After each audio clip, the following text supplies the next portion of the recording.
Growing up as the child of a police officer in India meant that airy stories were never far from the dinner table. But one night, sitting in our living room with my siblings and dad, something shifted. My father, usually composed and matter-of-fact, began recounting a story that left all of us questioning our childhood home. It all began when we were casually reminiscing and pestering Dad for another story. He had a drink in hand and a soft smile on his face as he talked about a past posting he had at a national park where he'd served as inspector in charge. He told us how most officers chose to live apart from their families, but he always insisted we move with him. He preferred having his family close. 15 years ago, we moved into a government bungalow at the edge of the forest. I was only 6, but I still recall those days with fondness, playing in the garden with our dog, riding along on safaris, and spending lazy afternoons in school. Everything seemed normal. Idyllic even. But as he spoke, his tone shifted. That house, he said quietly, it wasn't what it seemed. He explained how he had moved in ahead of us to clean and get the house ready. When he arrived, he was shocked. The residence had been left in complete disrepair. The previous inspector had chosen not to live there, and it was obvious why. 7-foot shrubs covered the gate and garden. The front path was buried beneath vines. Rats, the size of cats, darted through the kitchen, he said. It looked like nature was trying to reclaim the place. We leaned in closer. He hesitated. You won't sleep tonight if I tell you everything, he warned. But we begged him to continue. We assumed he was just trying to scare us for fun. He finally relented. The house was number 13. Nobody wanted it. My subordinates even warned me against staying there. But I didn't believe in all that. Ghosts, curses, I thought it was nonsense. So I changed the nameplate. Made it E12A instead. Just to keep people from talking. That small detail triggered something in my memory. I remembered the new nameplate. At the time, I thought nothing of it.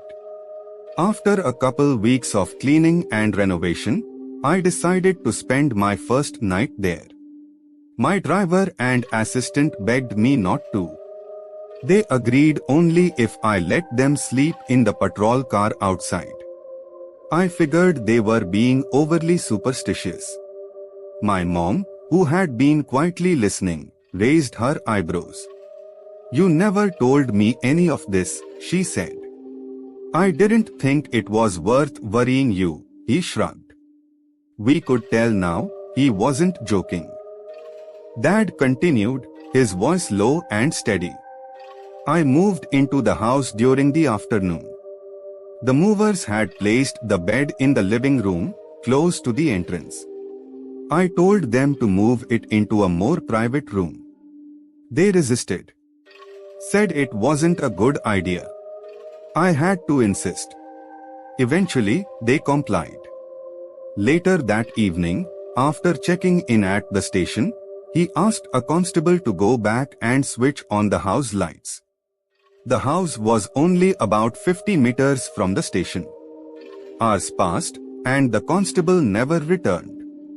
We went to check on him.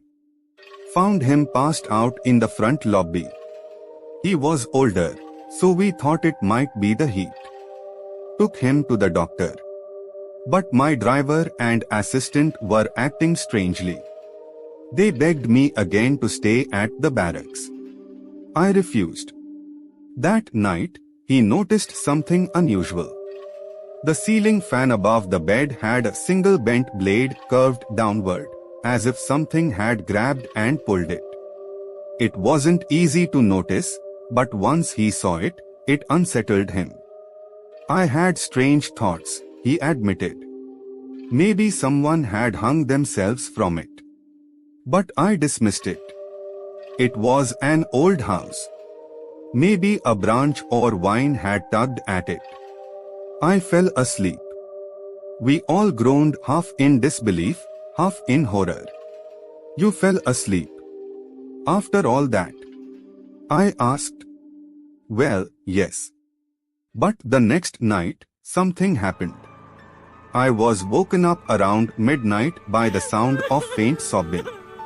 Almost melodic. It wasn't coming from the front. It came from the back of the house, near the kitchen. He walked through the house slowly, turning on all the lights. He checked the window. His aides were fast asleep in the patrol car. But the sobbing continued. He paused. You remember the pantry, right? The one I always asked to keep shut? My mom nodded slowly. I leaned into the kitchen doorway and looked toward the pantry. I saw her. A crouching figure under the slab, a half-burnt woman. Her skin was scorched, and her body curled up as she wept. I blinked, looked again, and she was still there. Her head turned toward me. Her eyes were hollow. Just dark, burnt sockets. We were silent. What did you do? I asked finally. He shrugged. I went back to bed. Left the lights on. Tried to sleep. We couldn't believe it. My brother joked, trying to break the tension, but it didn't land. We could tell Dad wasn't lying. He said the next morning, he confronted his aides about why they refused to stay in the house. They finally told him the story years ago. A man had lived there with his wife and her sister. One of the women had hung herself in the bedroom. The other burned herself in the kitchen. Since then, no one wanted to live there. I didn't care. I'd seen wars on the job, he said. If I could stay there with my family, that would prove the house wasn't cursed. Mom shook her head. You risked our safety for your pride? We all lived there peacefully, didn't we? It was a good house. He admitted he heard the sobbing multiple times while we lived there. Sometimes shadows moved at night. Our house help refused to stay alone with us whenever Dad went out on operations. That's when he got Buddy, our black dog. A friend said black dogs keep spirits away, he said. And with 3 kids, a dog seemed like a good idea anyway. Mom's face darkened. You really didn't tell me any of this. I asked the neighbors not to say anything, he admitted. Didn't want to freak you out. She sighed. Monica, the woman who tutored the kids, told me the whole story months after we moved. I just didn't want to believe it. We sat in silence for a while. Then, someone asked, does the house still exist? No, Dad said. It was demolished. Structurally unsound after years of abandonment. The officer who came after me tried to live there. First night, he ran out screaming. Never went back. We stared at him. Anything else we should know? My sister asked. He finished his drink. Remember the house we stayed in during quarantine?